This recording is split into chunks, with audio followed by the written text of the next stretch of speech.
അവൾക്ക് ഇങ്ങനെ സന്തോഷം കിട്ടിയ ഒരു അനുഭവം. ആ കുട്ടിയുടെ അച്ഛനും കൂടി കാറിൽ സഞ്ചരിക്കുകയാണ്. അച്ഛൻ കാർ ഓടിക്കുന്നുണ്ട്, മോള് ഫ്രണ്ടിൽ ഇരിക്കുന്നുണ്ട്. അപ്പോൾ പോണ വഴിയിൽ ഒരു ആക്സിഡന്റ് ഉണ്ടായി, വണ്ടിയൊക്കെ ബ്ലോക്കായി. അപ്പോൾ ഈ അച്ഛൻ ഇങ്ങനെ സ്റ്റാരിങ് പിടിച്ചിരിക്കുകയാണ്. അപ്പോൾ ഈ മോള് കുറച്ച് കഴിഞ്ഞപ്പോൾ അച്ഛനോട് പറയണേ, എന്താ മനുഷ്യങ്ങൾ നോക്കിയിരിക്കുന്നത്, അയാളൊന്ന് പോയി രക്ഷപ്പെടുത്താൻ നോക്കുക എന്ന് പറയണം. ആരാ പറയണത്?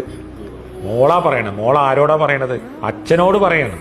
നമ്മൾ കുട്ടികളൊക്കെ കാണുമ്പോൾ നമ്മൾ ബഹുമാനിക്കണം. ഇപ്പോൾ കുട്ടികളൊക്കെ അങ്ങനെ ആയി മാറിയിട്ടുണ്ട്.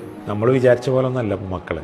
അപ്പൊ ഈ അച്ഛൻ അപ്പോഴാണ് ബോധം വരണത്, ഒരു ബോധോദയം ഉണ്ടാവുകയാണ്. എൻ്റെ മകൾ എന്നോട് പറഞ്ഞത് വെറുതെ അല്ല എന്ന് പറഞ്ഞ് അവിടുന്ന് ഇറങ്ങിപ്പോയി. ഈ ആക്സിഡന്റ് ആയ ആളെ അടുത്ത് ചെന്ന് അയാളെ വണ്ടിയിൽ കയറ്റി. അപ്പോഴേക്കും ആളൊക്കെ കൂടി തിരിച്ച് അയാൾ വണ്ടിയിൽ കയറിയിരുന്നു. അപ്പോൾ വെള്ളക്കുപ്പായത്തിലൊക്കെ ചിലപ്പോൾ ചോരയായിട്ടുണ്ടാവാം, മണ്ണായിട്ടുണ്ടാവാം.